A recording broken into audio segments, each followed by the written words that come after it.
appreciate your efforts with the Utah Physicians for a Healthy Environment. I know you're very active in communicating about clean air and where we need to focus our attention.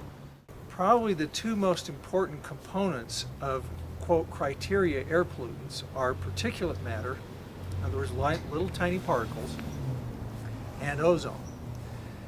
Of those two, particulate matter seems to have the most profound effect on public health, in that it mimics, to help you understand very quickly what it can do, it mimics the exposure that a person might have to secondhand cigarette smoke. So all the public health outcomes that people are now well accustomed to thinking of in terms of cigarette smoke, we now know, we documented through many medical studies over a couple of decades now. All those outcomes are now associated with air pollution. And they range from increased numbers of heart attacks and strokes to an impairment of pulmonary function, increase in rates and exacerbations of respiratory diseases, have a profound effect on children. What appears to be a potential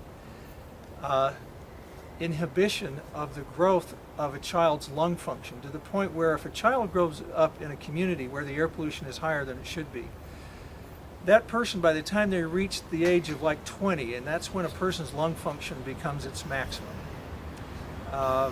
that person will never achieve their full lung function. So every disease that you can think of that is related to or a consequence of chromosomal damage is also known to be affected by air pollution. And that includes cancers, that includes heart disease, that includes diabetes, it includes any disease that involves immunosuppression, it includes infectious diseases. We now know that the rates of things like appendicitis, sinusitis, ear infections in children, those things are correlated with the air pollution in a community. The range of increased mortality along the Wasatch Front due to our air pollution is somewhere between 4 and 17%. Well, that means that probably somewhere between 1,000 and 2,000 people die every year prematurely because of our air pollution. Now, we also, the last cost figures that I was able to find in terms of the overall health expenditures of the citizens of Utah, it was about a little over $9 billion. And that was about 5 years old, so it's definitely higher than that now. If you were to attribute the same kind of percentage of our overall healthcare expenses that we do to the increased mortality rate of air pollution, and say that, well, perhaps somewhere between 4 and 17% of our healthcare expenses are due to air pollution, well, you come up with a really astounding figure, at least $1 billion.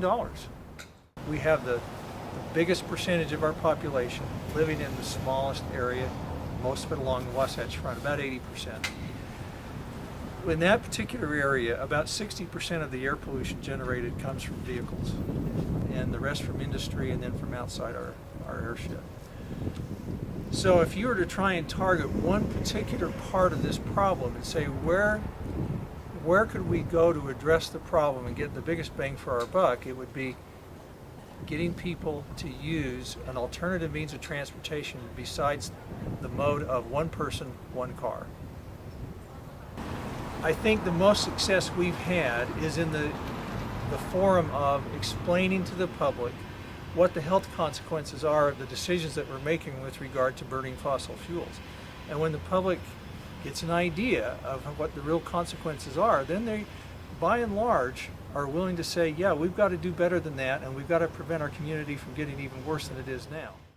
Mobilize our efforts. Let's do whatever is necessary to help people in other states, other countries, other parts of the world, because what we do impacts virtually everybody on the planet. I wish we could get more people involved on that basis, but that's a little tougher sell. But when we can demonstrate to people that their own personal lives are affected and the health of their own family and the future health of their family are definitely affected, then it's not a hard sell to get them involved. Be affected by the pollution created by fossil fuel combustion in their own area. they are also impacted by what other people are burning in terms of fossil fuels as far away as the other side of the planet. We cannot escape the air pollution being generated in China by their rapid industrialization. Unless we be critical of them for doing that, we should remember that a lot of the goods that are manufactured and sold and bought in the United States are manufactured in China. So in a lot of ways, we have exported our carbon footprint and our pollution problem to China. But ironically, a lot of it comes back to haunt us anyway. So people need to know this has a profound effect on their health, immediate health and long-term health. But I would also like to see people say to themselves that I have a moral obligation not to impair the health and future of people who live thousands of miles away from me, whom I may never meet and may have no connection with. But I'd like people to think that they have a moral obligation to try and make their lives more sustainable as well, regardless of where they live.